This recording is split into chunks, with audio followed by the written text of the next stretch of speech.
వాక్యాన్ని మనం ధ్యానం చేసుకుంటాం.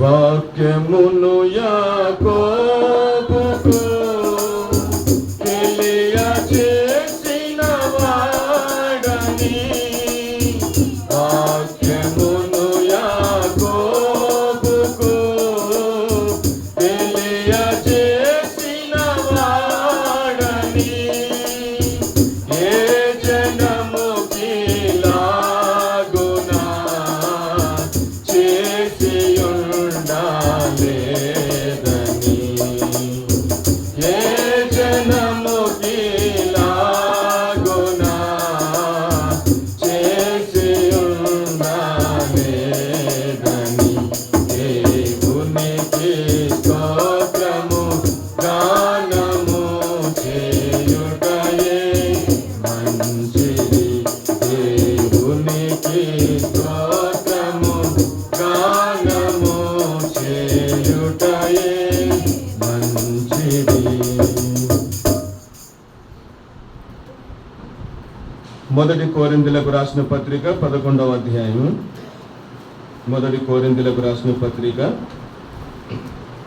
1వ అధ్యాయము 23 నుంచి కొన్ని వచనాలు మనం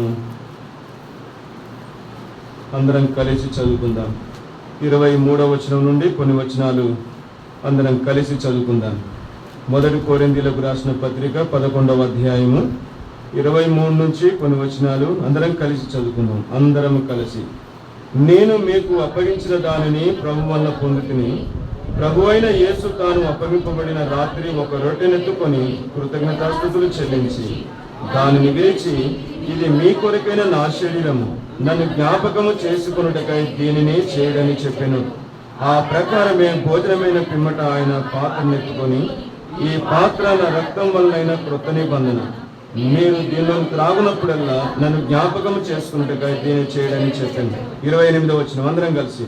కాబట్టి ప్రతి మనుషుడు తను తాను పరీక్షించుకునవలను, అలాగూ చేసి ఆ రొట్టెను తిని ఆ పాత్రలోనిది త్రాగవలెను. మన వాక్య ధ్యానం కొరకై ఆదికాండం 1వ అధ్యాయం. ఆదికాండము 1వ అధ్యాయము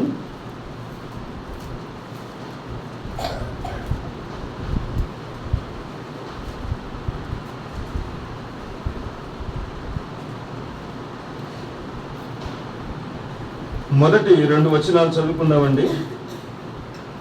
మొదటి 2 వచనాలు మాత్రమే. ఆదికాండం 1వ అధ్యాయం మొదటి 2 వచనాలు. ఆది అందు దేవుడు భూమి ఆకాశములను సృజించెను. భూమి నిరాకారముగాను శూన్యముగా ఉండెను. చీకటి అగాధ జలము పైన కమ్మి ఉండెను. దేవుని ఆత్మ జలములపై అల్లాడుచుండెను. మరొక మాట చదువుకుందాం. యెషయా గ్రంథము 45వ అధ్యాయం. యెషయా గ్రంథం 45వ అధ్యాయము 18వ వచనం అందరం కలిసి చదువుకుందాం.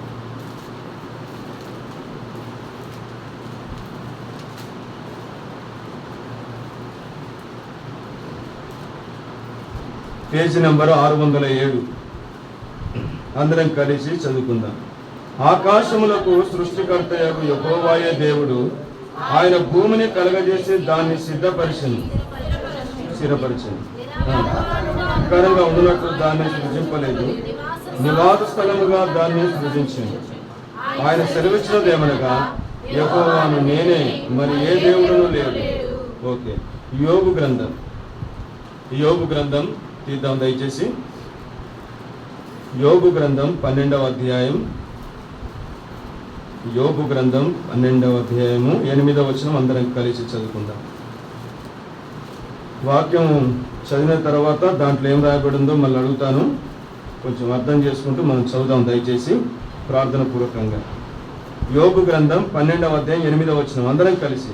భూమిని గురించి ధ్యానించినడలా అది నీకు బోధించును, సముద్రములోని చేపలు నీకు దాన్ని వివరించును. చాలండి. ప్రార్థన చేసుకుందా. మా ప్రియమైన తండ్రి, పరిశుద్ధమైన దేవ, ఉదయకాలం ఆరాధించుటలో మీరు మాకెంతో సహాయపడుతూ వచ్చినందుకై స్తోత్రాలు.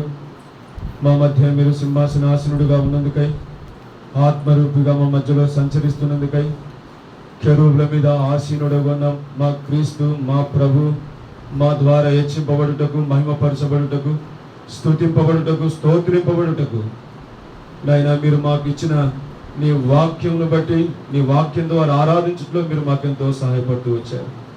మా ఆరాధనల ద్వారా మీరు ఘనపరచబడ్డారని విశ్వాసంతో నమ్ముతున్నాను.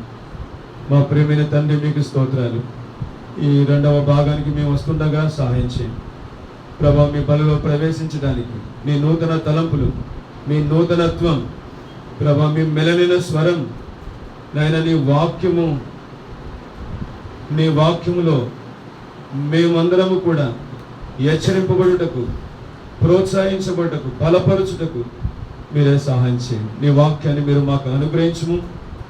నీ వాక్యపు వెలుగులో నూతనమైన తీర్మానంతో, హెచ్చరికతో మీ బలలో మేమందరం కూడా నీ పాత్రలో పాలిపంపులు కలిగి ఉన్నట్లు మమ్మల్ని అందరినీ సిద్ధపరచు దేవా. మీకు స్తోత్రాలు చెల్లిస్తుంటున్నాను. పాట ద్వారా ప్రభుని ఆరాధించడంలో సహాయపడ్డారు. నీ వాక్యం ద్వారా హృదయమారా బహిరంగంగా ఆరాధించినటువంటి వారిని బట్టి స్తుతిస్తూ ఉంటున్నాను. ఇలాగున ప్రభువా నీ సన్నిధి మాకు దయచేయండి. యేసు క్రీస్తు నామంలో స్తుతించి ప్రార్థించి అడిగి వేడుకుంటున్నాం తండ్రి, ఆమేన్.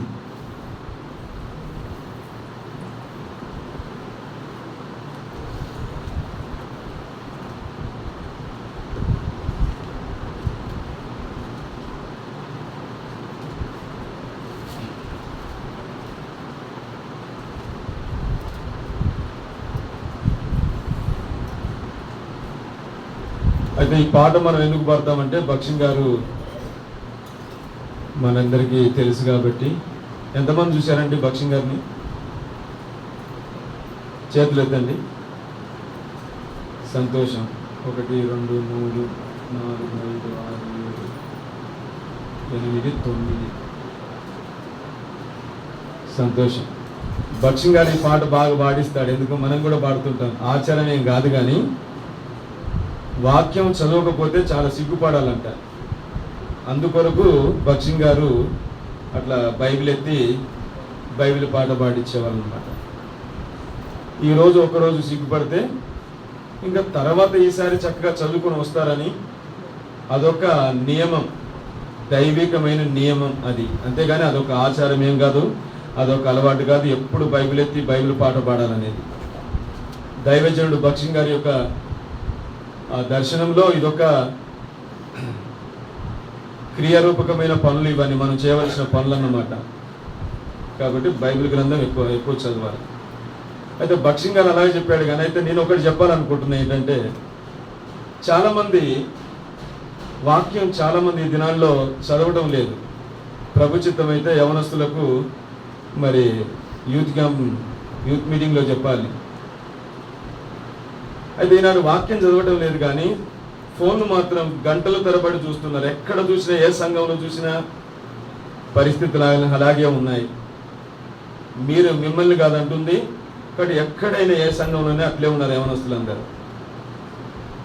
నాకు చాలా బాధ అనిపిస్తుంది సంఘాల్లో. ఎందుకంటే నేను వాయిద్యాల్లో ఇన్స్ట్రుమెంట్స్ ప్లేయింగ్ చేసే విషయంలో నేను చాలా ఎదిగొచ్చాను. మా ఫ్యామిలీ మొత్తం సంగీత విద్వాంసులు. సంఘాల్లో చూసేసరికి యవనస్తులు కనీసం ఒక కంజర కొట్టనీకి రాదు, ఇంకేంటి చెప్పండి, ఏమి వాయించడానికి ఉండదు. ఎందుకంటే ఈ ఫోన్లు వచ్చిన తర్వాత దేవుని మందిరంలో ఉపయోగపడదాం అనేది ఏముండదు. నేను ఇంతకుముందుకు మదిరాలపాడులో సేవ చేసేటప్పుడు 150 మంది ఉంటారు అక్కడ. యవనస్తులు ఎంతమంది అంటే 60 మంది యవనస్తులు ఉంటారు. కనీసం ఒక్కరికి కూడా ఒక కంజర ప్లేయింగ్ నేర్చుకోండి. చూడు, లెగ్ హార్మోనియం ఉంది, అది డోలకు ఉంది, తబలా ఉంది, కొట్టండి, వాయించండి, అది చెప్తే 1 గంట రండి అని చెప్తే యవనస్తులు అసలు వచ్చేవాళ్ళే కాదు. 8 సంవత్సరాలు అక్కడ సేవ చేశాను. మొత్తుకొని అరిశాను, కానీ ఒక్కడు కూడా రాలేదు, ఒక్కడు కూడా నేర్చుకోలేదు. 8 సంవత్సరాలు ఒక్కడు కూడా బాగుపడలేదు. అంటే నేను బాగా చేయలేదని కాదు, పరిచర్య నేను బాగా చేయలేదని మీరు అనుకోవచ్చు. అట్లా అనుకోపోకండి. పరిచర్య విషయంలో ఏం రాజుపడేది ఏముండదు. కాబట్టి పరిచర్య బాగానే చేశాము. అంటే నేను చెప్తున్న మాట, ఈనాడు యవనస్తులు చాలామంది. సరే, వాక్యం విషయంలో నేను ఒక 4 మాటలు చెప్పాలనుకుంటున్నా. ఒక ప్రవక్త దగ్గరికి వెళ్ళాలి, ఒక సువార్థికుని దగ్గరికి మనం వెళ్ళాలి. చాలా మంది దగ్గరికి వెళ్ళొచ్చు. ఇప్పుడు ఒకవేళ దావీదు దగ్గరికి వెళ్ళామనుకోండి, వాక్యం తీసుకొని దావీదు దగ్గరికి వెళ్ళామనుకో. దావీదు అంటే మీ దగ్గర దావీదులు ఉన్నారు ఎవరన్నా? వాళ్ళ దగ్గర కాదు నేను అంటుంది, బైబిల్లో ఉన్న దావీదు. అసలు వాక్యం అంటే ఏంటిదంటే జుంటు తేనె దారుల కంటే ఆయన అంటాడు. ఎట్లా పోల్చాడండి? జుంటి తేనె దారుల కంటే అది మధురము అని ఆయన వివరించాడు. అదొకటి. తర్వాత ఇర్మియా దగ్గరికి మనం వస్తే, ఇర్మియా గ్రంథం 23వ అధ్యాయం 29వ వచనంలో మనం చూస్తే, అయ్యా నీ మాట అగ్ని వంటిది కాదా, బండను బద్దలిచేయు. ఆయన మాట ఎలాంటిదంటండి? అగ్నితో సుత్తెతో పోల్చబడింది. అవునా కాదా? ఇది వాక్య ధ్యానం కాదండి, కొంచెం నేను వాక్యం గురించి చెప్పాలని ఇష్టపడుతున్నా. తర్వాత ఇప్పుడు సువార్థికుడైన యోహాను దగ్గరికి రావాలి. నేను అక్కడ చెప్పి నేను ముగించి మన వాక్య తలంపులోనికి వెళ్ళాలి. యోహాను దగ్గరికి, అయ్యా వాక్యం అంటే ఏంటిదైనా ఆయన అడిగితే కనుక ఆయన 4 విషయాలు చెప్తాడు. ఏమని? నీ వాక్యం అంటే వెలుగు, నీ వాక్యం అంటే సత్యం, నీ వాక్యం అంటే ప్రేమ, నీ వాక్యం అంటే జీవం. సత్యము, జీవము, వెలుగు, ప్రేమ. వాక్యం అంటే ప్రేమ అని అర్థం. 4 విషయాలు ఆయన అడిగితే ఆయన చెప్పాడు. యోహాను సువార్త 1వ అధ్యాయంలోనే నేను చెప్పిన సంగతులు ఇంకా చాలా ఉంటాయి, 4 సంగతులు మాత్రమే చెప్పాను. ఈ 4 సంగతుల్లో నేను ఒక మాట గుర్తు చేయాలనుకుంటున్నా. చెప్పండి. నీ వాక్యం అంటే వెలుగు, నీ వాక్యం అంటే సత్యం, నీ వాక్యం అంటే జీవం, నీ వాక్యం అంటే ప్రేమ. ఈ 4 కదండి. ఒకసారి మళ్ళీ చెప్పండి.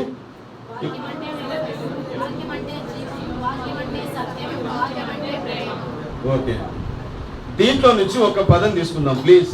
ఏం పదం అంటే జీవము అనే పదం. ఇంక ఏదైనా తీసుకోవచ్చు, కంపేర్ చేసుకుంటే కనుక మనకు అర్థమవుతుంది బాగా వాక్యం. నేను జీవమును తీయాలని చెప్తున్నాను, జీవమును గురించి చెప్పాలనుకుంటున్నా. ఈరోజు ఎవరైతే వాక్యం చదవలేదో వారిలో ఏం లేదండి? కొంచెం గట్టిగా చెప్పాలి. ఎవరు ఏం లేదన్నట్టు?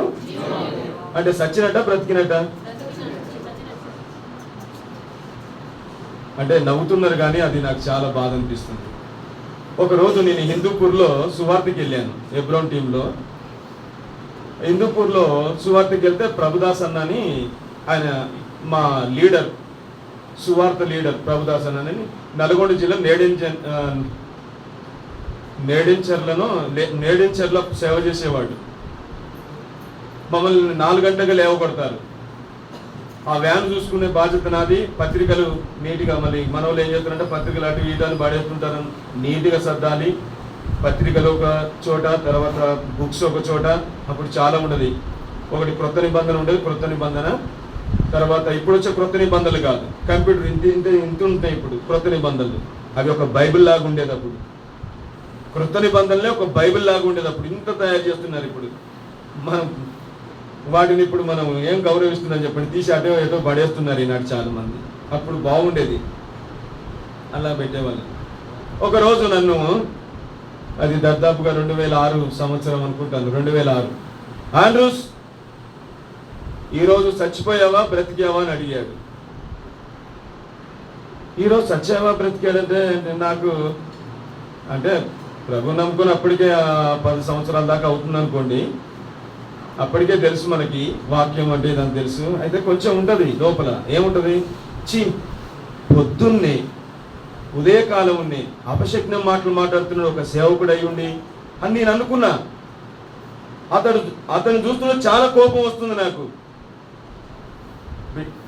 ప్రభు నిన్ను ఆశీర్వదించును గాక. అబ్బా ఎంత బాగుంటుంది కదా ఉదయకాలమే. ఈ మాటలు వింటే చాలా బాగా అనిపిస్తుంది మనకు.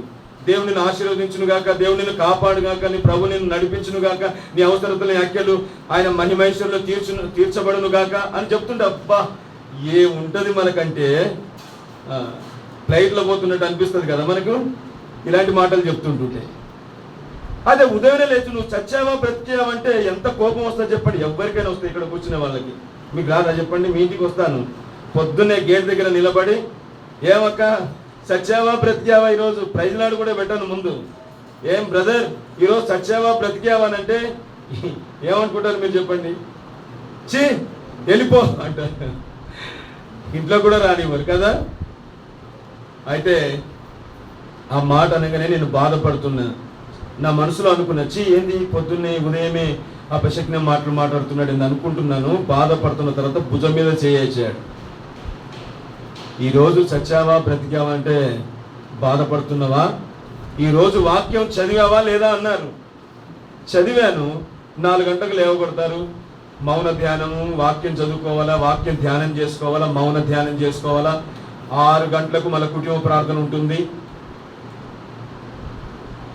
క్యాంపులో అడిగాడు నన్ను, అందరిలో అడిగాడు. అంటే నేను అన్న వాక్యం చదువుకున్నాను, మౌన ధ్యానం చేసుకున్నాను అని చెప్పాను. ఓ దేవునికి స్తోత్రం. కాబట్టి నువ్వు బ్రతికావు ఈరోజు అన్నాడు. ఈరోజు నువ్వు ఇదా విషయం అనుకున్నప్పుడు అప్పుడు అర్థం చేసుకున్నాండి నేను. కాబట్టి కొన్నిసార్లు ఇలాగనే ఉంటాయి హెచ్చరికలు. మనకు అర్థం చేసుకుంటే కనుక అది ఎంతో ఆనందాన్ని, సంతోషాన్ని మనకి ఇస్తుంది. కాబట్టి మరి ఈరోజు ఎంతమంది చచ్చిపోయారో, ఈరోజు ఎంతమంది బ్రతికారో మరి ఉన్నారా ఇక్కడ ఎవరన్నా చచ్చిన వాళ్ళు? సరే చేతులు ఎత్తమని చెప్పట్లేదండి నేను. కాబట్టి అప్పటి నుంచి ఇప్పటి వరకు ఆ మాట నన్ను పొడుస్తూ ఉంటుంది. ఇప్పుడు నేను ఎందుకు చెప్పానంటే ఆ మాట నన్ను ఎప్పుడు వాక్యము చదవకపోతే పొద్దున వస్తారు, అన్న బాగాలేదు ఆరోగ్యం, ప్రార్థన చేసుకోవడానికి వస్తుంటారు. పొద్దున్నే ముసలోళ్ళందా మందిరం దగ్గరికి వస్తుంటారు చాలా మంది ప్రేయర్ చేసుకోవడానికి. కొన్నిసార్లు లేచి ప్రార్థన చేసుకున్న సమయానికి బెల్లు మోగుతుంటుంది. బయటకు వచ్చేసరికి మన విశ్వాసులు ఏకేళ్ళు చెప్తుంటుంటారు. వారి కోసం ప్రార్థన చేయడం అయిపోయిన తర్వాత మళ్ళీ అప్పటికి 7, 7:30, 8 కావాలి మళ్ళీ వేరు. మళ్ళీ బయటికి మళ్ళీ ఏదైనా పరిచయం ఉంటే మళ్ళీ రెడీ అవటం. ఆ తర్వాత వాక్యం, ఆ మీటింగ్లో పోయి కూర్చున్న తర్వాత అప్పుడు తీసి వాక్యం చదువుతుంటాం అనమాట. కొన్నిసార్లు సమయం దొరకదు. అంటే నేను ఏదో బిజీగా ఉంటున్నాను కాదు, అందరికీ ఉంటుంది. కానీ అట్లా కొన్నిసార్లు అలా ఉంటుంది అనమాట. అన్నిసార్లు ఉండదు, కొన్నిసార్లు.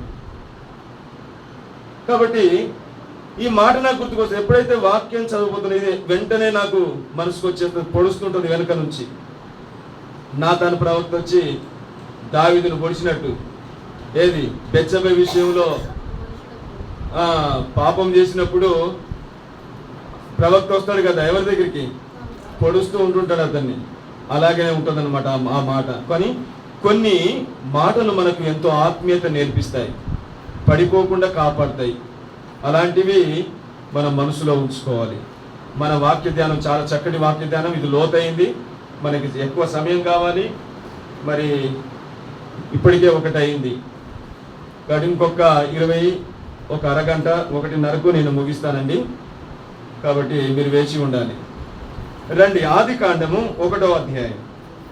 మరి వాక్యం చదువుతాను ప్రభువా, నేను ఎప్పుడు చచ్చిపోయిన వాడునుగా దానులుగా ఉండను, నేను ఎప్పుడు జీవం కలిగిన వాడునుగా దానులుగా ఉంటానని ఒక తీర్మానం మనం చేసుకుందాం. రండి దయచేసి ఆదికాండం 1వ అధ్యాయం. ఇప్పుడు యెషయా గ్రంథం 45వ అధ్యాయం 18వ వచనం, యోబు గ్రంథం 12వ అధ్యాయము 8వ వచనం. దేని గురించి ఎక్కువగా ఉందండి 3 అధ్యాయాల్లో? చాలా చక్కగా. నేనైతే గిఫ్ట్ తేలేదు, మరి మీరు చెప్తానికి గిఫ్ట్లు ఇవ్వలేదు, గిఫ్ట్లు తేలేదు ఇవ్వటానికి. చాలా సంతోషం. ఓకే, భూమిని గురించి మనకి ఇక్కడ రాయబడి ఉంది. భూమి భూమి భూమి. ఆదికాండంలో మనం చూస్తే, ఆదికాండంలో మనకేం కనబడుతుంది చెప్పండి? భూమి నిరాకారముగాను శూన్యముగా ఉండెను అనే మాట కనబడుతుంది. యెషయా గ్రంథానికి మనం వస్తే 45:18కి వస్తే అది ఒక నివాస స్థలంగా ఉండటానికి దేవుడు సృజించాడు, కానీ అది నిరాకారంగా శూన్యంగా ఉండటానికి కాదు అనే మాట అక్కడ మనం చదువుతాం. యోబు గ్రంథానికి వచ్చేసరికి 12వ అధ్యాయం 8వ వచనం మనం చూస్తే అక్కడ ఏముందండి? భూమిని గురించి ధ్యానించిన ఎడల అది నీకు భూమి బోధిస్తుందంట. మరి మీరు ఎక్కడున్నారండి చెప్పండి, అందరు చెప్పాలి, కొంచెం బిగ్గరగా చెప్పండి. ఇది ప్రశ్నతో కూడుకునే ఎవరం కాబట్టి మీరు అందరూ మాట్లాడాలి. మనం అందరం ఎక్కడున్నామండి? చాలా సంతోషం అండి. అడిగిన ప్రశ్నకు సమాధానం చాలా కరెక్ట్గా చెప్పారు. నేను అడగంగానే మీరు నీ స్లాబ్ మీద 5 స్టేర్లో 1st ఫ్లోర్లో ఉన్నామని చెప్తారని నేను అనుకున్నాను. కాకపోతే మీరు బాగా సత్యంగా కరెక్ట్గానే చెప్పారు. కాబట్టి మనమంతా ఎక్కడున్నామంటే భూమి మీద ఉన్నాం. భూమి మీద ఉండి ఎప్పుడైనా భూమి గురించి ధ్యానించామా? ఇప్పుడు మనం ధ్యానం చేద్దాం. భూమి మనకు ఏమి నేర్పిస్తుంది, మనం ఎలాగుండాలి అనే దానికి కొంచెం నేను ఎక్కువ వివరణ ఇవ్వకపోయినా అట్లా కొంచెం ఒక్కొక్క వివరణ ఇచ్చుకుంటూ దయచేసి ముందుకు వెళ్దాం. ఇక్కడ భూమి నిరాకారంగాను శూన్యముగా ఉండెను అని ఆదికాండంలో చదువుకున్నా. యెషయా 45:18 దేవుడు భూమిని ఒక నివాస స్థలంగా ఉండడానికి ఆయన సృజించాడు అనే మాట అక్కడ మనము చదివాము. యోబు గ్రంథం 12వ అధ్యాయం 8వ వచనానికి మనం వస్తే భూమిని గురించి ధ్యానించిన ఎడల అది నీకు ధ్యానించిన ఎడల. మరి ధ్యానం చేద్దాం, ఓకేనా? ఎవరు నిద్రపోవద్దు. కాబట్టి జాగ్రత్తగా దేవుని వాక్యాన్ని మనం విందాం. ఈ 3 వచనాలలో భూమిని గూర్చి అనే మాట మనం ఎక్కువగా తరచుగా మనకు కనబడుతుంది కదండి. భూమిని గూర్చి ధ్యానించిన ఎడలా అనే మాట. ఇప్పుడు యోబు గ్రంథానికి వద్దాం. యోబు గ్రంథం 12వ అధ్యాయం 8వ వచనం. భూమి నీకు బోధించును. నెంబర్ 1 7లో ఉంది చూడండి. 7వ వచనంలో జంతువులు బోధిస్తున్నాయి, పక్షులు బోధిస్తున్నాయి. 8వ వచనం యోబు గ్రంథం 12వ అధ్యాయం 8వ వచనం. చేపలు నీకు బోధించునా.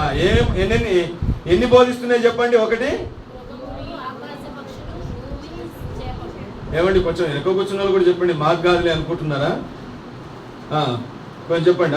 ఏమి బోధిస్తున్నాయి చెప్పండి? 1 భూమి బోధిస్తుంది, జంతువులు బోధిస్తున్నాయి, పక్షులు బోధిస్తున్నాయి, చేపలు బోధిస్తున్నాయి. భూమి. కాబట్టి భూమి గురించి ఇన్ని ధ్యానిస్తుంటే వాటిని కూడా దేవుడు సృజించాడు. అట్లాగే ప్రభు మనల్ని కూడా సృజించాడు. మనమెంతగా ధ్యానిస్తున్నాం మరి? చేపలు బోధించడం ఏంటండి? పక్షులు బోధించడం ఏంటండి? జంతువులు బోధించడం ఏంటండి? ఏమండి? అయితే మనం ఎంత బోధించాలి? అవే బోధిస్తుంటే మనం ఎంత బోధించాలి వాటి గురించి? అందుకనే ఇప్పుడు భూమిని గురించి మనం ధ్యానిస్తున్నప్పుడు అది మనకు ఎంత చక్కగా బోధిస్తుందో మనం అర్థం చేసుకున్నాం. ఇప్పుడు భూమిని గురించి మనం చూస్తున్నాం. ఇప్పుడు భూమి మనకు బోధిస్తుంది. అంటే ప్రభు మనకు భూమి రూపంలో ఉన్నాడు, పక్షి రూపంలో ఉన్నాడు, చేప రూపంలో ఉన్నాడు. ఈనాడు మనకు బోధించబోతున్నాడు. కాబట్టి ప్రార్థన పూర్వకంగా చక్కగా మనం ధ్యానం చేద్దాం. రండి దయచేసి అందరూ పలకండి. భూమి ఏమి నేర్పుతుంది? కాబట్టి భూమి ధ్యానించినప్పుడు మనకు ఏమి నేర్పుతుంది? ఇక్కడ భూమిని మనం ధ్యానించాలి, భూమి గురించి మనం ధ్యానించాలి. భూమిని మనం ధ్యానించినప్పుడు ఆ భూమి మనకు ఏం నేర్పుతుందో కొన్ని తలంపులు మనం చూద్దాం. ఇప్పుడు రండి ఆదికాండం 1వ అధ్యాయం 1వ వచనం.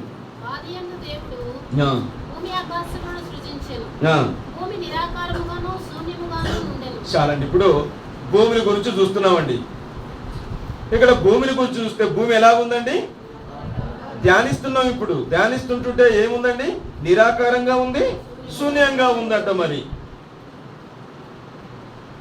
భూమిని గురించి ధ్యానిస్తే మరి అందుకొరకే దేవుడు సృజించాడా శూన్యంగా ఉండటానికి? చెప్పాలండి. భూమి నిరాకారంగా శూన్యంగా ఉండడానికే సృజించాడా? భూమిని కాదు. యెషయా గ్రంథం మరి 45:18లో మనం చూస్తే దేవుడు భూమిని గొప్ప ఉద్దేశంతో చేశాడు.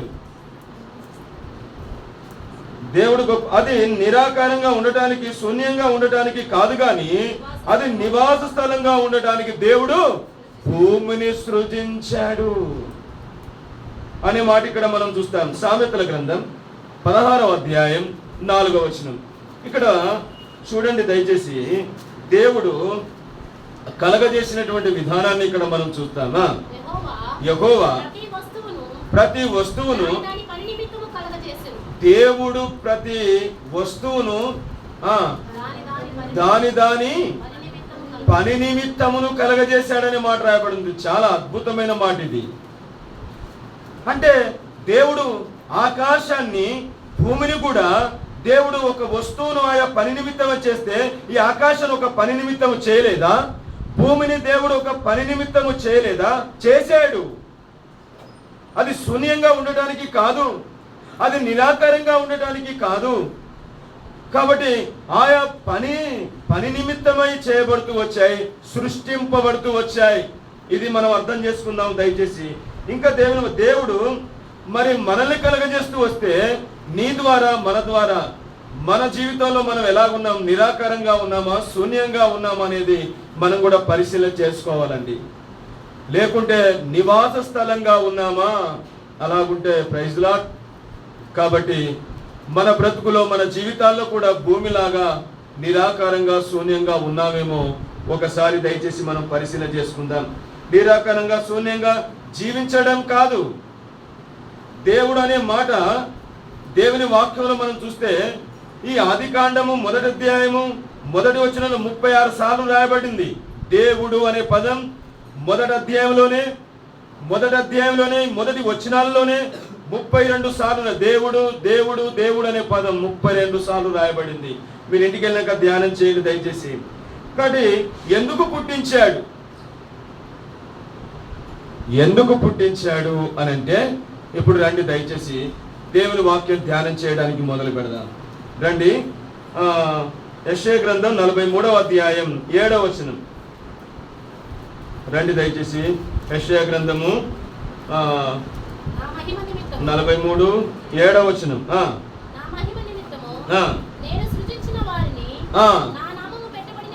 చాలండి. ఇక్కడ శూన్యముగా ఉండటానికి కాదు కానీ, నిరాకారంగా ఉండటానికి కాదు కానీ, మన జీవితాల్లో అలా ఉండటానికి దేవుడు మనం సృజించలేదు తన పోలికలో తన స్వారూప్యంలో. అయితే ఎందుకు సృజించాడు అంటే తన మహిమ కొరకు మనల్ని సృజించాడు. నివాస స్థలంగా ఉండటానికి, ప్రయోజకులుగా ఉండటానికి, ఆయా పని దేవుని కొరకు పని చేయడానికి, పరిచయం చేయడానికి, సేవ చేయడానికి దేవుడు మనల్ని సృజించాడు. తన మహిమ కొరకు దేవునికి మహిమ తీసుకొని రావడానికి ప్రభు మనల్ని సృజించాడు. నీ బ్రతుకు ద్వారా, మన జీవితాల ద్వారా, ఈ సంఘం ద్వారా, నీ కుటుంబం ద్వారా, నీ వ్యక్తిగత జీవితం ద్వారా, నీ ఆత్మీయ జీవితం ద్వారా, నీ నీతి, నీ భక్తి ద్వారా, నీ పరిశుద్ధత ద్వారా దేవునికి మహిమ రావాలి. అందుకొరకు సృజించాడు. అయితే ఈనాడు దేవుని మహిమను ఏం చేస్తున్నామంటే పూర్తిగా బొత్తిగా ఏం చేస్తున్నామంటే దొంగిలించేస్తున్నాం అన్నమాట. ఈనాడు దేవునికి మహిమ రావడం లేదు. మహిమ వెళ్ళిపోయింది, మహిమ ఉండట్లేదు. మహిమ నీ జీవితంలో ఉండాలి, నీ ఇంటి మీద ఉండాలి, సంఘం మీద ఉండాలి. దేవుని యొక్క మహిమ, ఆయన మహిమ కొరకు జీవించాలి. దేవునికి మహిమ తీసుకొని వచ్చుటలో మనము ఎక్కడ నిరాకారంగా శూన్యంగా ఉన్నామో మరొకసారి మనం తలంచుకోవాలి దయచేసి. దేవుడు ఎందుకు మనం సృజించాడు అనంటే రాయబడింది ఆయన మహిమ కొరకు. యేసుక్రీస్తు ప్రభువారు ఈ లోకంలో ఉన్నప్పుడు తండ్రి మహిమ కొరకు తాను జీవించాడు. సపోజ్ మనం అర్థం చేసుకుంటే, ఎక్కడైనా జన సమూహంలో ఉన్నప్పుడు ఆయన ఎంతో మందిని బాగు చేశాడు.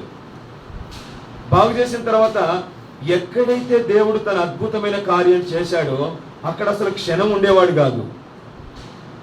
మీరు క్రొత్త నిబంధన మొత్తం చదవండి, 4 సువార్తలు చదవండి. 4 సువార్తలు ఉన్నారు కదా ఇక్కడ ఆయన అని చూపిస్తే, ఆయన ఎక్కడైతే అద్భుతమైన కార్యం చేశాడో వెంటనే అక్కడి నుంచి వెళ్ళిపోయాడు యేసుక్రీస్తు ప్రభువారు. అక్కడే ఉండలేదు.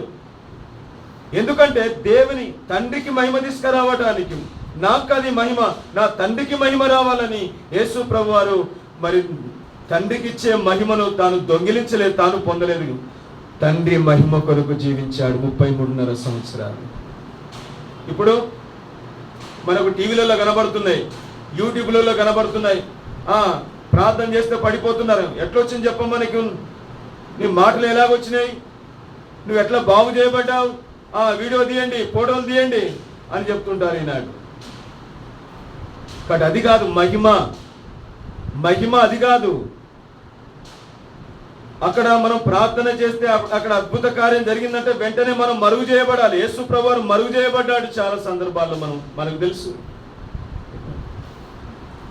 ఉదాహరణకు మీకు చెప్తున్నా, లాజరు చనిపోయి 4 రోజులైంది. లాజరు రోగితో ఉన్నాడని యేసు ప్రభు వారు చెప్పారు. చెప్పిన తర్వాత ఆయన ఇంకా 2 దినాలు ఆలస్యం చేసి వెళ్ళాడు. ఇప్పుడు మీరేమంటారు? మా అబ్బాయి బాగాలేకపోతే హాస్పిటల్లో పెట్టేశాము, సేవకునికి చెప్పాము, 2 రోజులైంది, అయినా కానీ రాలేదు, ప్రార్థన చేయలేదు, హాస్పిటల్కి రాలేదు, ఇంటి దగ్గరికి రాలేదు. మనం ఎంత కంగారు పడతాం, మనం ఎంత కలత చెందుతాం. అబ్బాయిగా ఏం చేస్తాం చెప్పండి? చాలా కోపం పెట్టుకుంటాం. ఎవరి మీద? సరే, ఆ విషయం పక్కన పెట్టండి. మరి యేసు ప్రభు మీద ఎంత ఏడవాలి వీళ్ళు? 3 రోజుల ముందే చెప్పాము, రోగి అయి ఉన్నాడని చెప్పాము. రోగి అయినప్పుడు వచ్చితే అన్నది, రోగి ఉన్నప్పుడు బ్రతికి ఉన్నప్పుడు నా తమ్ముడు బ్రతికేవాడు, నువ్వు ఇప్పుడు వచ్చావని యేసు ప్రభుతో అన్నది బయటపడింది. అప్పుడైనా 2 దినాలు ఆలస్యం చేసి వెళ్ళాడు. అక్కడ రాయబడింది, నా తండ్రి మహిమ కొరకు. ఆ 2 దినాల ఆలస్యం వల్ల దేవునికి మహిమ వస్తుంది. దేవుని మహిమ కొరకు వేచి ఉన్నాడు. ఎవరండి? యేసు ప్రభు వారు. అందుకని ఏం చేసినా దేవుని మహిమ కొరకు చేయాలి, దేవుని మహిమ కొరకు జీవించాలి. అందుకనే రండి పదాలు మనం చూద్దాం దయచేసి. 43వ అధ్యాయము 24వ వచనం చదవండి. యెషయా గ్రంథము.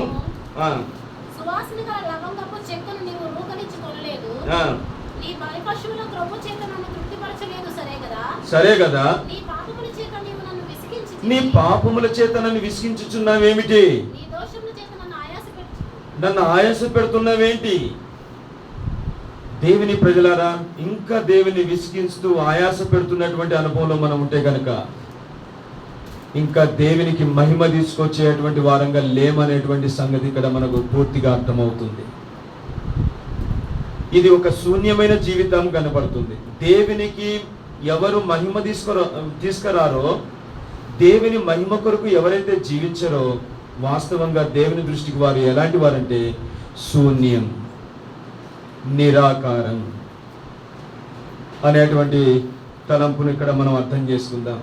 దేవుని మహిమ కొరకు మనం జీవించకపోతే మరి మనం ఎలాంటి వారం అంటే నిరాకారంగా, శూన్యంగా జీవిస్తున్నటువంటి వారు. ఇలాంటి వారి ద్వారా సంఘానికి, దేవునికి ఏ మాత్రము ఘనత ఉండదు, మహిమ ఉండదు. ఒకసారి మనం పరిశీలన చేసుకుందాం దయచేసి. ఇంకా దేవుని వాక్యంలో చూస్తే యెషయా గ్రంథం 7వ అధ్యాయం 13వ వచనంలో దేవుణ్ణి విసిగించుచున్నారంట. అక్కడ ఏంటండి? విసిగించుచున్నారంట. పౌలు సంగతిలో పౌలు గురించి మనం చూస్తే కనుక అపొస్తలుల కార్యం 9వ అధ్యాయం 4వ వచనంలో మనం చూస్తే అక్కడ నీవు హింసించుచున్న క్రీస్తును అంటాడు. 9వ అధ్యాయం 4వ వచనం అపొస్తలుల కార్యములు. ఇంకా ఇలాంటివన్నీ మనకు కనబడుతున్నాయి. మన ప్రశ్న ఏంటిది అని అంటే, దేవుని మహిమ కొరకు దేవుడు మనల్ని సృజించాడు. అయితే నీ జీవితంలో, నీ ఆత్మీయ జీవితంలో ఎక్కడ దేవుని విసిగించుచున్నావు, ఆయాస పెడుతున్నావు, ఎక్కడ దేవుని దుఃఖపరుస్తున్నావు అనేది ఒక్కసారి మనం పరిశీలన చేసుకుందాం. ప్రభువా నన్ను క్షమించు, ఇదిగో నీ మహిమ కొరకు నేను జీవిస్తా, అందుకొరకు నన్ను పుట్టించావు కదా, అందుకొరకు నన్ను సృజించావు కదా, ఇదిగో నీ మహిమ కొరకు నేను బ్రతుకుతా, నీకు మహిమ తీసుకొస్తా. నేను ఏమైపోయినా సరే ప్రభు, నేను కాదు, నువ్వే కనబడాలి, నువ్వే ఉండాలి, నేను మరుగు చేయబడాలి అనుకున్నప్పుడు, ఇటు తీర్మానం చేసుకున్నప్పుడు నీ జీవితం ద్వారా దేవుడు, నీ జన్మ ద్వారా, మన జీవితాల ద్వారా దేవునికి మహిమ కలుగుతుంది. కాబట్టి విసిగించొద్దు. ఇంకా యవనస్తులారా, ఇక్కడ కూర్చున్నటువంటి ఇంకా మనం ఎవరిమైనా, పెద్దవారమైనా చిన్నవారమైనా, ఏ విషయంలో దేవుని విసిగించుతున్నావో, హింసిస్తున్నావో, ఆయాస పెడుతున్నావో అని జీవితం ద్వారా ఒకసారి పరిశీలన చేసుకుని, ఇది మహిమ తీసుకొచ్చే జీవితం కాదు, ఇది నిరాకారమైన శూన్యమైన జీవితం. ప్రభు వీటిని విడిపించు. కాబట్టి నీకు మహిమ తీసుకొచ్చే వ్యక్తిగా నన్ను చేయని ప్రభువుకు మనం అప్పగించుకుందాం. మహిమ తీసుకొచ్చిన వారు చాలా మంది ఉన్నారు, వారి గురించి చెప్పవలసినటువంటి అవసరం లేదు. ముందుకెళ్దాం. భూమి మనకు ఏం నేర్పుతుంది? రెండవది, భూమి మనకు ఏం నేర్పుతుంది? రెండవది, ఎబ్రీయులకు రాసిన పత్రిక 6వ అధ్యాయం 7వ వచనం. త్వరగా చూద్దాం దయచేసి. ఎబ్రీలకు రాసిన పత్రిక 6:7 చదవండి. భూమి తన మీద పడు తరచుగా పడు వర్షమును త్రాగి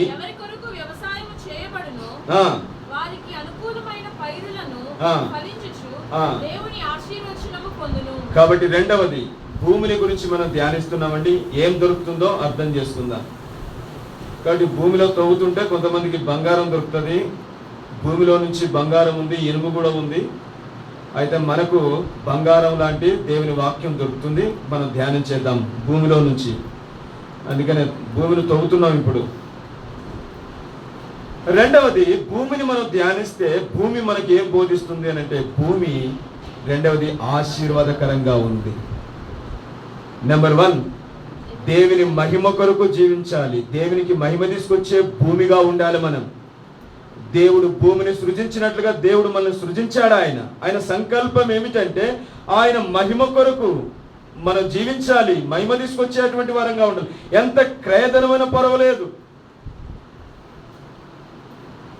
రెండవదిగా భూమి ఎలా ఉంది అని అంటే చెప్పండి, దేవుని ఆశీర్వాదం పొందుతున్న భూమి. ఒకసారి పలకండి, భూమి దేవుని ఆశీర్వాదం పొందుతున్నది. ఈనాడు మన కుటుంబాలు, మన జీవితాలు మరి ఎలా ఉన్నాయి మనం ఒకసారి పరిశీలన చేసుకోవాలి కదా. భూమి ఆశీర్వాదం, భూమిని గురించి మనం ధ్యానం చేస్తే భూమిలో నుండి ఏమొస్తుందండి? ఆశీర్వాదం వస్తుందట. మరి ప్రభు మనల్ని కూడా సృజించాడు. మనలో నుంచి కూడా ఏమి రావాలని ఇష్టపడుతున్నాడు? ఆశీర్వాదం రావాలని ఇష్టపడుతున్నాడు. ఆశీర్వాదం అనేది త్రాగుడ ద్వారా. ఇప్పుడు ఆకాశం నుండి ఏం పడుతుందండి? వర్షం పడుతుంది. వాస్తవంగా ఇప్పుడు కూడా వర్షం పడుతుందండి. ఇప్పుడు ఆకాశం నుండి పడే వర్షం అంతా ఇప్పుడు భూమి ఏం చేస్తుందండి? త్రాగుతుందంట. వాక్యంలో రాయబడింది కాబట్టి ఖచ్చితంగా మనం నమ్మవలసింది. త్రాగేవారు ఎలాగుంటుంది? ఫలభరితంగా ఉంటుంది. ఒక మాటలో మనం చెప్పుకోవాలంటే ఆశీర్వాదకరంగా ఉంటుంది, తృప్తిగా ఉంటుంది అనేది మనము తలంచుకున్నాం. ఇక్కడ దేవుని వాక్యంలో రాయబడింది కాబట్టి త్రాగుడు ద్వారా అది ఏం చూపిస్తుంటే ఆశీర్వాదాన్ని మనకు చూపిస్తూ ఉంది. రండి, యెషయా గ్రంథం 1వ అధ్యాయం 2వ వచనం. ఇక్కడ ఒక మాట మనం చదువుదాం. ఏమి చేస్తే ఆశీర్వాదం వస్తుంది అనే దానికి, ఏమి చేస్తే ఆశీర్వాదం వస్తుంది? భూమి ఆశీర్వాదకరంగా ఉంది. భూమిని గురించి మనం ధ్యానిస్తుంటే భూమి ఎట్లుందంటండి? ఆశీర్వాదం పొందుతున్న భూమి. అయితే ఏమి చేస్తే ఆశీర్వాదం వస్తుంది అనే దానికి రండి. ఒకవేళ చదవండి 1వ అధ్యాయం 2వ వచనం. యెహోవా మాట్లాడుచున్నాడు.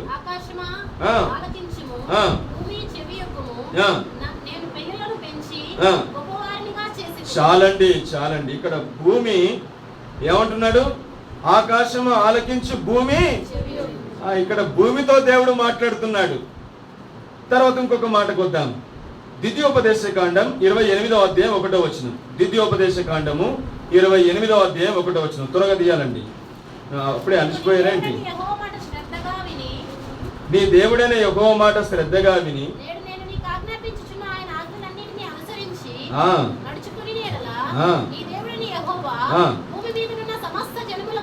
భూమి మీద ఉన్న సమస్త జనముల కంటే ఆయన నిన్ను హెచ్చించును. చాలండి. ఇక్కడ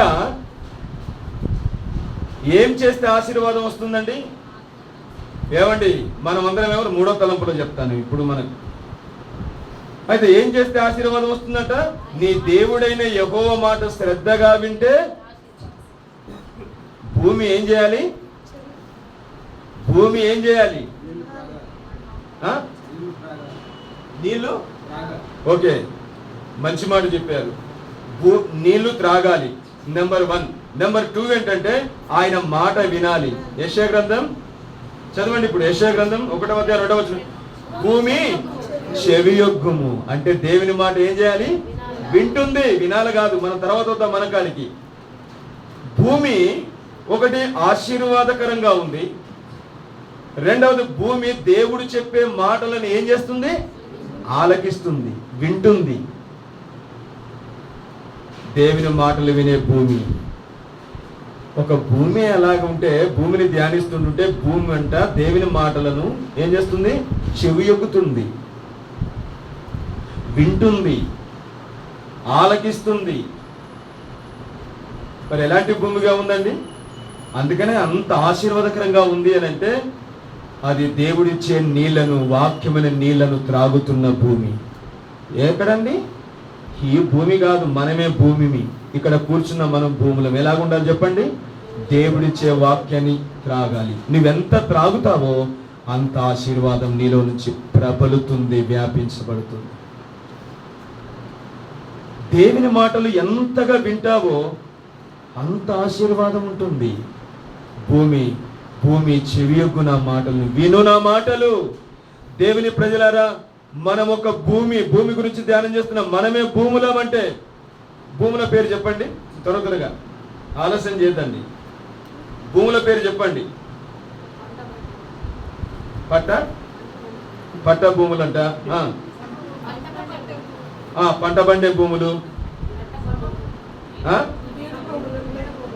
పీట భూముల, బీడు భూములు అంటే ఫలింపు లేనివి, రాతి నేల, సౌటి నేల, ఎడారి, ఇసుక నేల. ఏం చెప్పారండి? కాబట్టి బైబిల్లో ఉన్న దానికంటే మీరే ఎక్కువ చెప్పారు.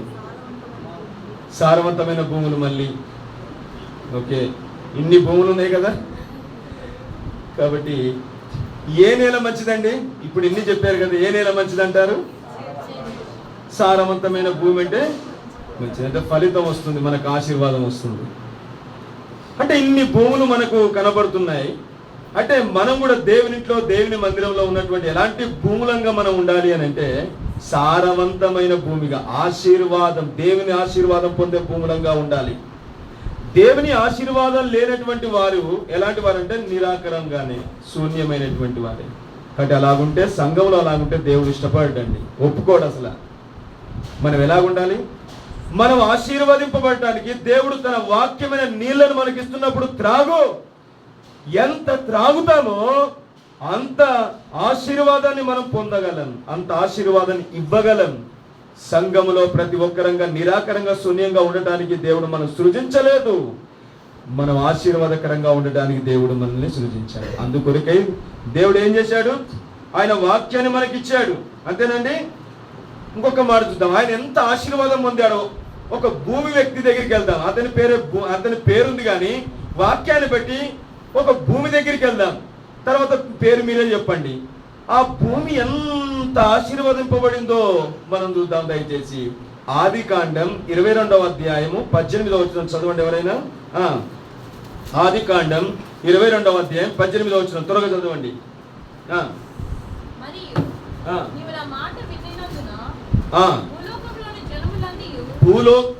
మళ్ళీ మొదటి నుంచా? మరియు నీవు నా మాట వినిన ఎడల భూలోకములోని జనములన్నీ నీ సంతానం వల్ల ఆశీర్వదింపబడును. చాలండి. కాబట్టి ఈ భూమి ద్వారంట, ఆ భూమి యొక్క సంతతి ద్వారంట ఏం ఆశీర్వదింపబడుతుంది? హెచ్చింపబడుతుందట, ఆశీర్వదింపబడుతుందట. ఏ భూమి? అబ్రహాము అనే భూమి. అబ్రహాం అనేటువంటి భూమి ఇక్కడ ఎలాంటి వాడిగా ఉన్నాడు అని అంటే ఆశీర్వాదం అందించేటువంటి వాడు. అనేకులకు తన ద్వారా అనేకులు జనములు ఆశీర్వదింపబడేటట్లుగా దేవుడు అతన్ని ఆశీర్వదించాడు. ఎలాంటి భూమిగా ఉన్నాడో అబ్రహాముల గురించి మనం ఇక్కడ ధ్యానం చేస్తుంటున్నాం. ఎందుకండి? మాట విన్నాడు కాబట్టి. Very good, God bless you sister. కాబట్టి ఇక్కడ ఆయన మాట విన్నాడు. కల్దీల దేశంలో ఉన్నప్పుడే దెయ్యములను పూజించేటువంటి ఆ దేశంలో, ఆ హారాను, ఆ ప్రాంతం, ఆ మెసపోతమియాలో ఉన్నప్పుడే దేవుడు అబ్రహాముతో మాట్లాడినప్పుడు దేవుని స్వరం విన్నాడు, దేవుని మాట విన్నాడు, విధేయత చూపించాడు, విరిగిపోయాడు, నలిగిపోయాడు, ప్రయాణం కట్టి వచ్చాడు. నీ బంధువుల నుండి, నీ తండ్రి ఇంటి నుండి, నీ దేశం నుండి సమస్తం విడిచిపెట్టమంటే విడిచిపెట్టాడు. అది దేవుని మాట వినటం అంటే. ఎంత ఆశీర్వదింపబడ్డాడు.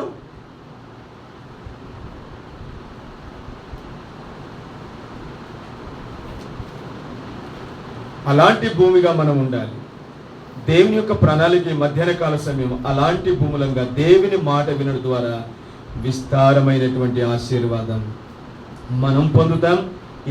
మన ద్వారా ఇతరులకు అనేకులకు ఆశీర్వాదాన్ని అందించేటువంటి భూమిగా మనం ఉండబోతున్నాం. అయితే ఇక్కడ కూర్చున్నటువంటి మనం అందరం ఒక భూములం అయితే మనం ఏం చేయాలి? ఆయన నీళ్లు త్రాగాలి, ఆయన మాట మనం వినాలి. ఇది భూమి చేసే పని. ఇప్పుడు మూడవ భూమి దగ్గరికి వెళ్దాం. కాబట్టి భూమిని గురించి ధ్యానం చేస్తే మూడవది మనకు ఏం నేర్పుతుందంటారండి? ఇంకా చాలా విషయాలు నేను తొందరగా ముందుకెళ్తున్నాను. భూమి మనకి ఏం నేర్పుతుంది? మూడవది కీర్తనలు 104వ కీర్తన 104వ కీర్తన 15వ వచనం దయచేసి చదవండి. 104వ కీర్తన 15వ వచనం. ఏందమ్మా తడబడుతున్నారు ఏందని? చదవండి. 104:15వ వచనం.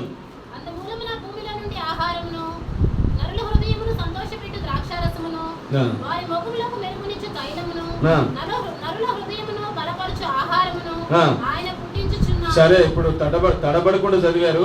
ఇప్పుడు భూమిలో నుంచి భూమి ఏమి ఇస్తుందంటండి? చెప్పాలండి. ఇంకో మీ దగ్గర కూడా బైబిల్ ఉంది, చెప్పండి. భూమిలో నుంచి ఏమి దొరుకుతుంది? భూమి మనకు ధ్యానిస్తున్నాం కాబట్టి భూమి మనకు ధ్యానిస్తే ఏం బోధిస్తుందంట? ఆ బోధలో ఏముందంట చూడండి. ఇప్పుడు ఒకటి నెంబర్ 1 ఆహారం ఇస్తుంది, ద్రాక్షరసం ఇస్తుంది,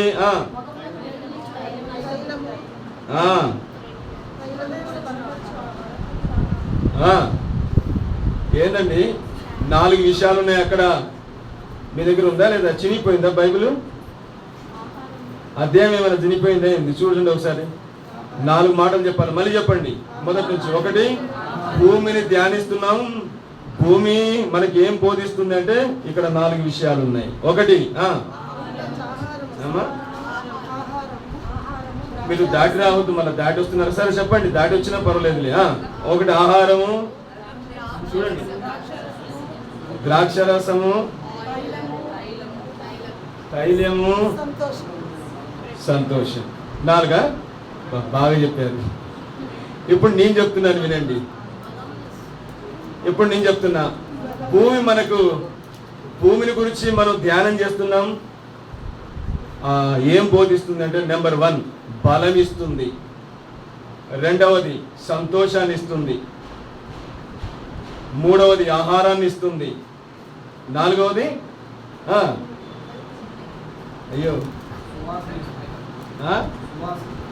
ఉపవాసం, సువాసన ఇస్తుంది.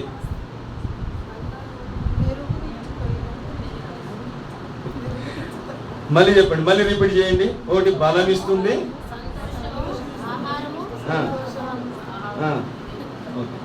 సరే బలం అని చెప్పాం కాబట్టి బల సౌందర్యాన్ని ఇస్తుందంట. సౌందర్యం, బల సౌందర్యం.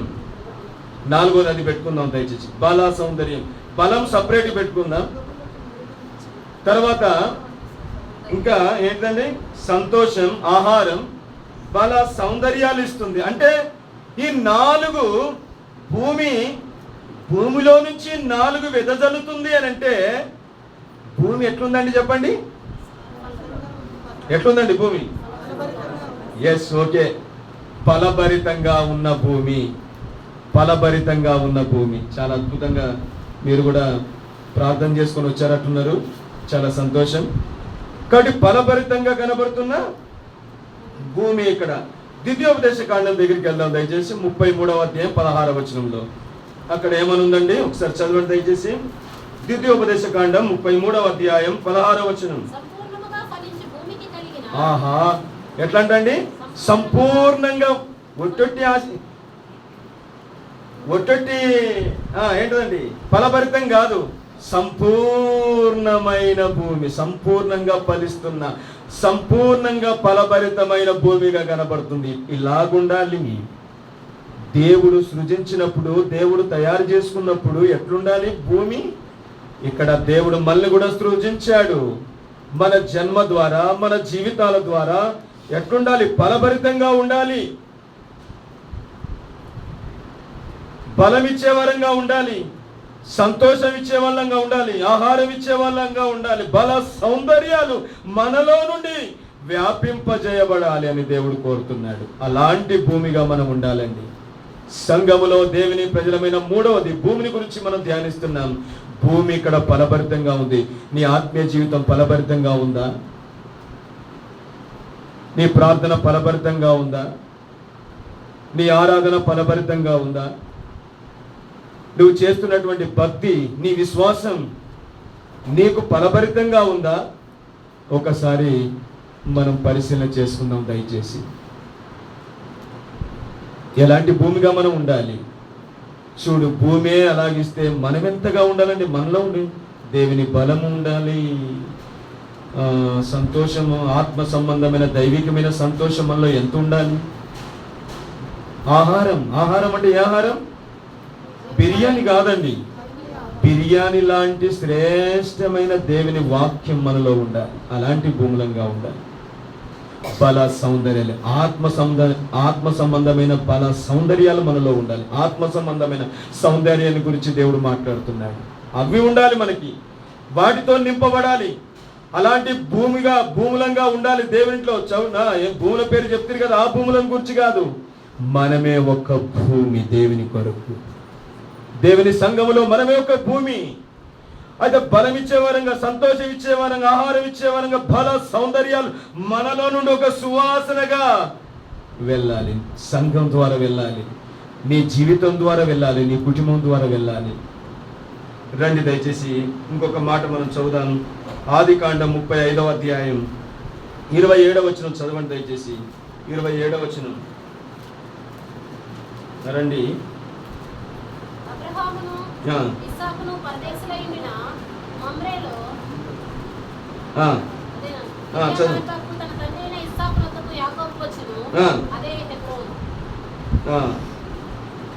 ముప్పై వచ్చిన చదవండి.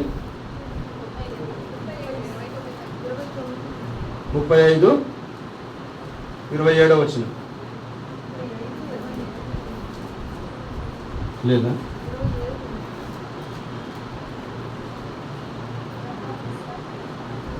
సంపూర్ణంగా ఫలించుచున్న భూమిగా చేశాడు.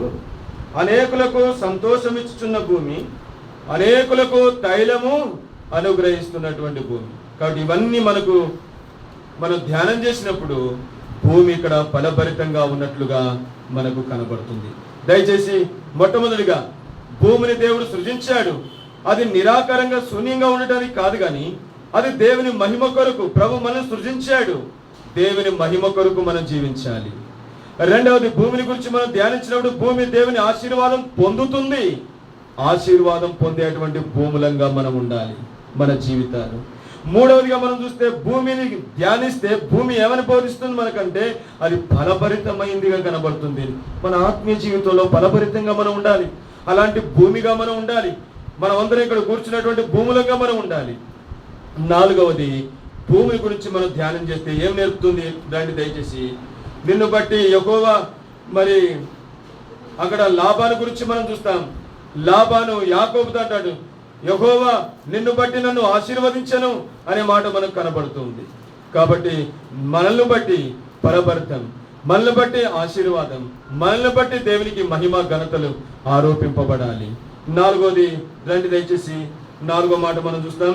హోషేయ గ్రంథము 10వ అధ్యాయం 12వ వచనం రండి దయచేసి.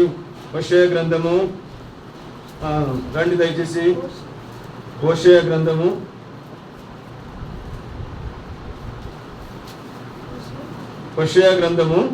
10వ అధ్యాయం 12వ వచనం. నీతి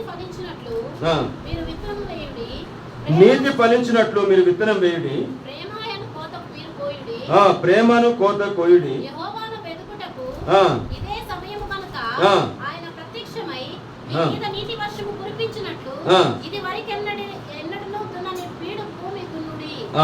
ఇక్కడ ఏముంది చెప్పండి? ఏ భూమి అండి? నాలుగోది ఏ భూమి కనబడుతుంది అందరికి?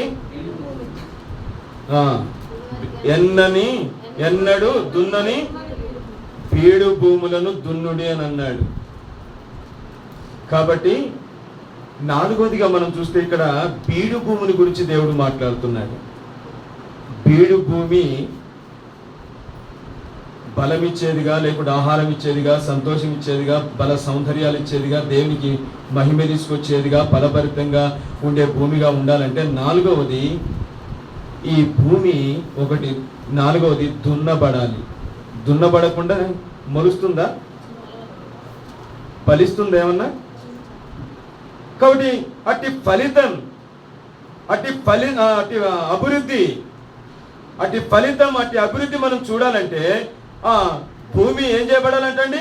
దున్నబడాలి. దున్నబడకుండా మనం ఫలితాన్ని మనం చూడలేం. ముందు దున్నబడాలి, మెత్తన చేయబడాలి. మొట్టమొదటిగా మెత్తన చేయబడుతుంది, ఆ తర్వాత దున్నబడుతుంది, ఆ తర్వాత విత్తనం వేయబడుతుంది. ఇన్ని ఉండాలి. అప్పుడు ఏముంటుందండి? కాబట్టి నాలుగవ భూమి దున్నబడాలి. భూమి ఎట్లా దున్నబడుతుందో మనం కూడా దున్నబడాలి. ఎట్లండి? మరి ఎలా అర్థం చేసుకుందాం దీన్ని చెప్పండి. భూమి దున్నబడాలనే మాట చూసాము. విత్తనం వేయాలి. విత్తనం వేయాలంటే భూమి ఏం చేయబడాలి? దున్నబడాలి. అందుకనే సేద్యం చేయాలి. ఏం చేయాలి చెప్పండి? సేద్యం చేయాలి. మరి కష్టములో ఉన్నప్పుడు ఖచ్చితంగా ఈ మాట మీరు చదువుకోండి. ఎప్పుడైనా కష్టాలు, ఇబ్బందులు ఎదురైనప్పుడు దయచేసి ఈ మాట ప్రార్థన పూర్వకంగా చదువుకోండి. చాలా ఆదరణ దొరుకుతుంది మనకు. కొన్ని పరిస్థితులు, దున్నబడేటువంటి పరిస్థితులు వస్తాయి, కష్టాలు, ఇబ్బందులు, ఇరుకులు వస్తాయి.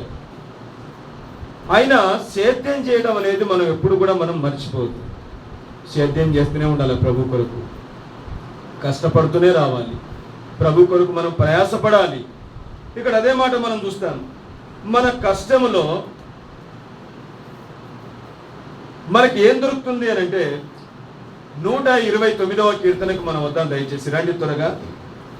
129వ కీర్తన 2వ వచనము 3వ వచనం చదవండి దయచేసి.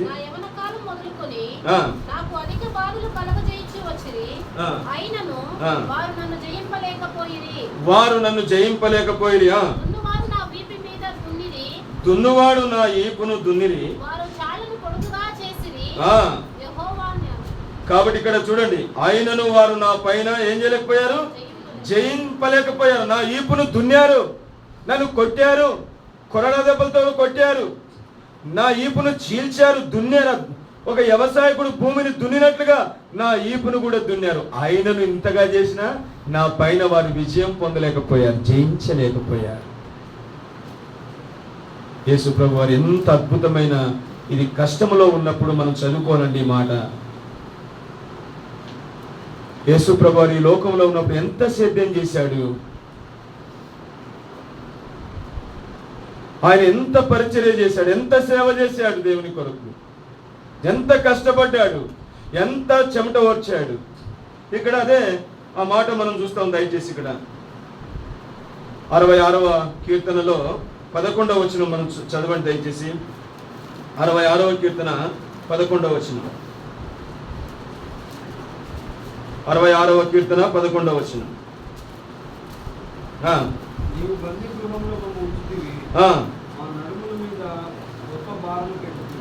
మా నడుముల మీద గొప్ప భారములు పెట్టితివి. నరులు మా నెత్తి మీదకి ఎక్కినట్లు చేస్తివి. మేము నిప్పుల్లోను నీళ్ళల్లో పడితిమి, అయినను. ఆహా, ఎంత అద్భుతమైన మాట. నరులేమో మన తల మీదకి ఎక్కేటట్టు చేసి, అంతే, అంతగా దిగజారిపోయిన జీవితం. నిప్పుల్లో నీళ్ళల్లో పడితిమి. ఇవన్నీ కూడా మనకు ఏం చూపిస్తున్నాయి చెప్పండి? కష్టాలు, ఇబ్బందులు, ఇరుకులు మనకు చూపిస్తున్నాయి. ప్రియులరా, ఇక్కడ ప్రభు మనల్ని సమృద్ధి గల చోటికే తీసుకెళ్తాడు, కానీ మనల్ని నాశనం చేయడు, మన చెయ్యి విడువడు. కాబట్టి మనం 4వది ఎలాంటి భూమిగా ఉండాలంటే సేద్యం చేయబడే భూమిగా ఉండాలి. విత్తనం వేయబడాలి, అది ఫలించాలి అని అంటే మనం దున్నబడాలి. దున్నబడటం అంటే ఏంది? దేవుని కొరకు కష్టాలు, ఇబ్బందులు ఇవన్నీ ఎదుర్కోవాలి మనం. అలాంటి భూమిగా మనం ఉండాలి. అప్పుడే రక్షణ అనేటువంటి విత్తనం ఫలిస్తుంది, నీతి అనేటువంటి విత్తనం ఫలిస్తుంది. నీ ద్వారా నా ద్వారా ఫలించాలని దేవుడు ఇష్టపడుతున్నాడు. నాలుగవదిగా సేద్యం, దేవుని కొరకు కష్టపడే, దేవుని కొరకు ప్రయాసపడే భూమిగా మనం ఉండాలని 4వ భూమి ద్వారా ప్రభు మనకు నేర్పిస్తున్నాడు. చివరిగా 5వ భూమి గురించి చెప్పేసి మనం బలలో ప్రవేశిద్దాం. 5వ భూమి గురించి, భూమి సిద్ధం చేయబడింది. మరి భూమి సిద్ధం చేయబడాలంటే మనం సిద్ధం చేయబడటానికి, మనం దున్నబడటానికి దేవుడు తన సేవకులను, వాక్యాన్ని, మరి ఇవన్నీ మనకిచ్చాడు దేవుడు. ఇవి సేవకుల ద్వారా, వాక్యం ద్వారా మనం దినదినం ఏం చేయబడతాడో దున్నబడతాం. దున్నబడిన తర్వాత ఏం చేయబడతామంటే ఏం చేస్తాం? వేయబడతాం. అంటే మనం ఫలిస్తాం. ఫలించేటువంటి వరంగా మనం సేద్యం చేయబడటానికి దేవుడు ఇవన్నీ వనరులు ప్రభు మనకి ఇచ్చాడు. రండి దయచేసి 5వ మాటకు వద్దాం. సంఖ్యాకాండము 16వ అధ్యాయం 32వ వచనం. ఈ తలంపు చూసుకొని దయచేసి మనం ముగించుకుందాం. 5వదిగా రండి.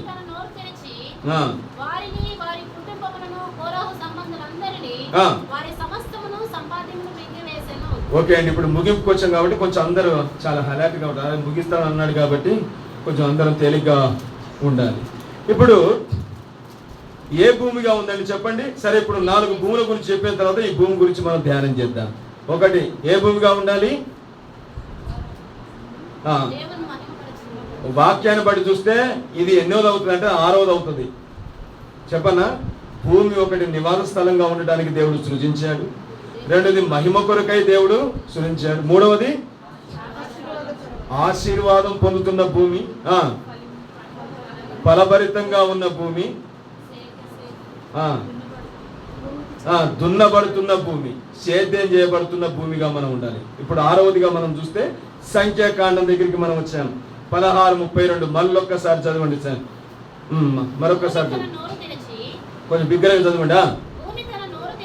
భూమి తన నోరు తెరిచింది, వారిని వారి కుటుంబములను. ప్లీజ్, ఇప్పుడు మీరు 4 మాటలు విన్నారు గొప్పోళ్ళ, ఒక మాట చెప్పడానికి గొప్పోళ్ళ?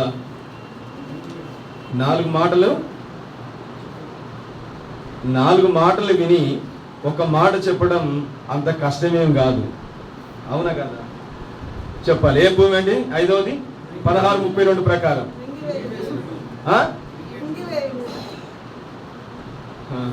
ఓకే. మిరింగి వేయబడిన భూమి, మిరింగి వేసిన భూమి. ఓకే, ఇంకేం చెప్తారండి? కొంచెం చెప్పండి. తెరవబడిన, నోరు తెరిచిన భూమి. ఓకే,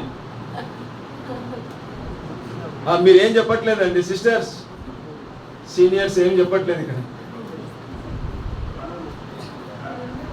అయితే బైబిల్లో ఉన్నది ఎప్పుడు కూడా చెప్పొద్దండి. మనం ఆత్మీయంగా పోల్చుకోవాలా, ఆత్మీయంగా పోల్చి చెప్పాలి. శిక్షించిన భూమి, ఆత్మీయంగా పోల్చుకోవాలి. ఇప్పుడు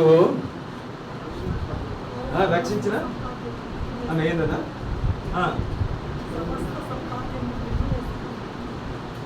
అక్కడ ఉన్నదే చెప్తున్నారు మీరు, సమస్తమును మింగివేసిన భూమి. ఓకే, అక్కడ ఉంది చెప్తున్నారు, మంచిదే. అసలు ఇక్కడ భూమి ఎట్లుందండి? ఒక్క మాటలో మనం చెప్పుకుంటూ భూమి ఎట్లుంది, ఇక్కడ ఎలాగుంది భూమి? ఒకటి నివాస స్థలంగా ఉంది, ఒకటి దేవుని మహిమ కొరకు ఉన్నది, ఒకటి దేవుని ఆశీర్వాదం పొందుతున్న భూమిగా ఉంది, ఫలభరితమైనటువంటి ఫలిస్తున్నటువంటి భూమిగా ఉన్నది.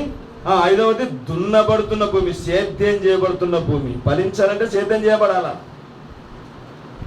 మనం ప్రభు చేత, ఆయన వాక్యం చేత మనం సేద్యం చేయబడుతూ రావాలి. అలాంటి వారంగా ఉండాలి, అలాంటి భూమిగా మనం ఉండాలి. ఇప్పుడు 6వదిగా మనం చూస్తే ఇక్కడ భూమి ఎట్లుంది అని అంటే, దైవజనుడైన మోషే ఉన్నాడు, ప్రకటన చేశాడు. రేపటి దినమున మీరు ధూపార్తులు పట్టుకొని దేవునిట్లో, దేవుని సన్నిధిలో కనబడాలని చెప్పాడు.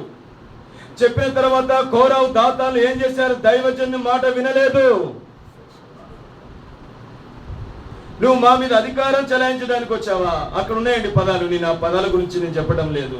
అంటే వారు తిరుగుబాటు చేశారు. ఏం చేశారు చెప్పండి? మీరు ఈ దినాన మందిరానికి రావాలని బ్రదర్స్ ఉన్నారు. రేపు ఆదివారం, నిన్న శనివారం, అమ్మ రేపు ఆదివారం మీరు మందిరం మా మీద నువ్వు అధికారం చెల్లించడానికి వచ్చావా అన్నారు అనుకోండి. ఒకవేళ నేనే ఉన్నాను అనుకోండి, అంటే నేను వస్తాను అనుకోపోకండి. మళ్ళీ ఏమండి, శనివారం మీ దగ్గరికి వచ్చి అమ్మ రేపు ఆదివారం మీటింగ్కి రండి అంటే మా మీద అధికారం చేయడానికి చలాయించడానికి వచ్చావా అని అన్నారు అనుకోండి. ఏం జరుగుతుందో వినండి. ఇప్పుడు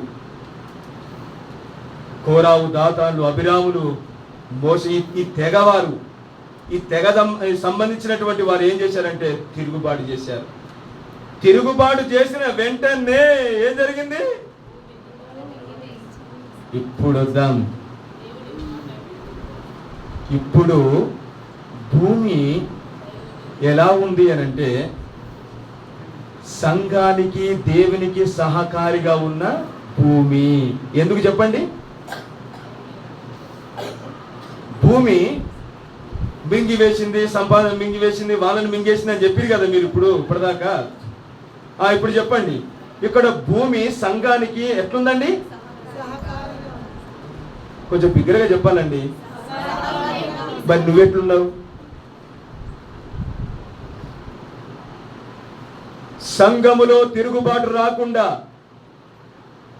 చూడవలసిన బాధ్యత మనదే.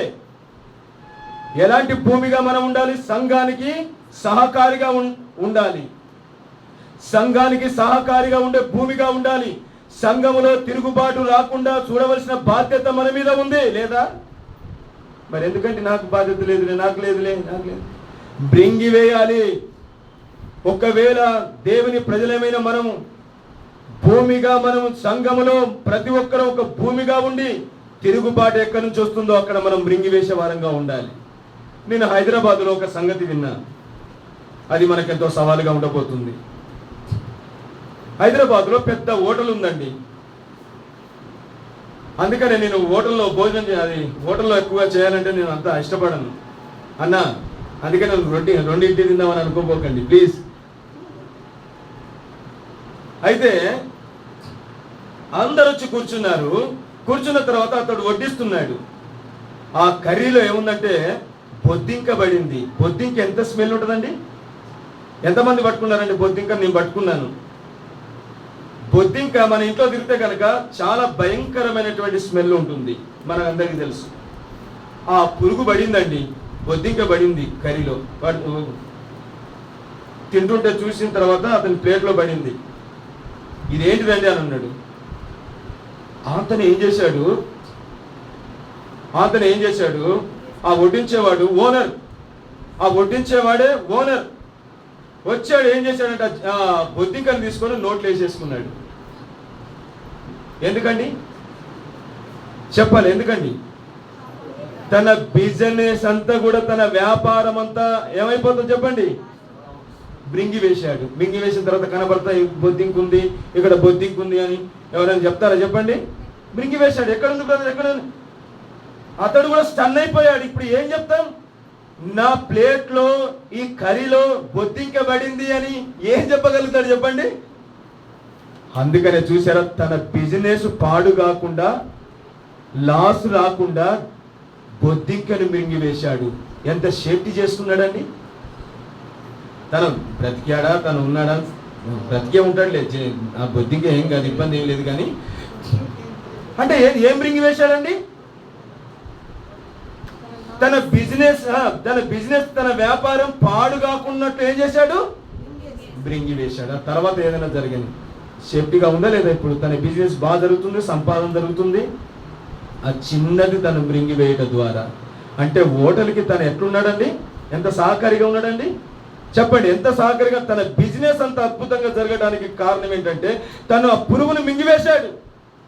అంటే ఎంత సహకారిగా ఉన్నాడో హోటల్కి, వ్యాపారానికి, ఎంత నిమగ్నమై ఉన్నాడు అనే సంగతిని మనం చూస్తాం. ఎంత ఆసక్తి కలిగిన వాడుగా ఉన్నాడో మనకు అర్థమవుతుంది. కాబట్టి దేవుని సంఘంలో, దేవుని ప్రజలమైన మనం లేకపోతే ఆ పురుగు అక్కడే ఉంటే తిరుగుబాటు వచ్చేదా లేదా? ఎంత కలవరం, హోటల్ అంతా మూత వేసుకునేటువంటి పరిస్థితి వచ్చేది. అవన్నీ రాకుండా మరింత నిమ్మలం చేశాడు. ఈనాడు సంఘంలో దేవుని ప్రజలమైన మనం, కోరావు, దాతాన్లు, అబ్రాహాములు, వారు దేవుని మాట వినలేదు, సహకారులుగా లేరు. అందుకని భూమి మాత్రం సంఘానికి, దేవునికి సహకారిగా ఉంటూ వచ్చింది. భూమి మృంగి వేసింది, తిరుగుబాటు స్వభావం కలిగిన వారిని మృంగి వేసింది. కాబట్టి అలాంటి భూములంగా మనం ఉండాలి. దేవుని ప్రజలారా, ఈ మధ్యాహ్న కాల సమయంలో దేవుడు మనల్ని ప్రేమించి భూమిని గురించి మనం ధ్యానించినప్పుడు భూమి ఆరంతలుగా మనకు బోధిస్తూ వచ్చింది. నీ స్పందన ఏంటిది? ఎలాంటి భూమిగా ఉందాం? ఎలాంటి అనుభవం కలిగి జీవిద్దాం? నిరాకరంగా, శూన్యంగా ఉండడానికి కాదు మన దేవుడు సృజించింది. మన బ్రతుకు ద్వారా, మన జన్మ ద్వారా, మన జీవితాల ద్వారా ఈ 5 అంతల అనుభవంలో మనం ఉండాలని దేవుడు ఇష్టపడుతున్నాడు. కాబట్టి ఫలభరితమైన నివాసస్థలంగా మనం ఉండాలని, దేవునికి మహిమ తీసుకొచ్చేటువంటి వారంగా ఉండాలని, ఆశీర్వాదకరంగా ఉండాలని, ఫలభరితమైనటువంటి వారుగా ఉండాలని, దున్నబడి సేద్యం చేయాలి. మనం కూడా నాకు అవసరం లేదులే అనుకోండి కాదు. ఎవరెంత సేద్యం చేస్తే అంత ఫలితం ఉంటుంది. అవునా కదా? సేద్యం చేద్దాం, దున్నబడదాం, వాక్యం చేత దున్నబడదాం, వాక్యం చేత నింపబడదాం మన జీవితాలు. అలాంటి భూమిగా ఉండి విస్తారంగా ఫలమిచ్చేటువంటి వారంగా ఉందాం. హారోదిగా మనం చూస్తే ఇక్కడ భూమి సంఘానికి, దేవునికి చాలా సహకారిగా ఉంది భూమి. మనం ఉందాం అట్లా, ఒకరికొకరు సహకారులుగా ఉన్నారా లేదా? ఉండాలి. ఆయనంట పడదు, ఈయనంట పడదు అంటే ఇక్కడ ఏదో చెప్పారం కదా, నాకేం తెలియదు, అసలు నాకేం తెలియదండి. చెప్తున్నా, తలంపును బట్టి చెప్తున్నాను. ఇక్కడ సంఘాలు అలాంటివే కనబడుతున్నాయి నాడు. నో, దట్ ఈస్ అలాగ మనం ఏం కాకూడదు. మృంగివేయాలి. ఎక్కడ తిరుగుబాటు ఎక్కడ స్టార్ట్ అవుతుందో అక్కడ మనం ఒక పురుగు మింగివేసినట్లుగా మనం మృంగివేస్తే మన సంఘం సేఫ్టీగా ఉంటుంది, సహవాసంగా సేఫ్టీగా ఉంటాం. ఆత్మీయంగా మనం అందరము కూడా ప్రభును వెంబడించుటలో, ప్రభు కొరకు జీవించుటలో అట్టి ఆశీర్వాదకరంగా 6 అంతల అనుభవంతో కూడిన భూమిగా ప్రభు మనల్ని చేయాలని ఇష్టపడుతున్నాడు. మనల్ని అప్పగించుకుందాం, ప్రార్థన చేసుకుందాం. మోకాల మీదకి వద్దాం, మోకాల మీదకి వద్దాం, మౌనంగా ఉందాం.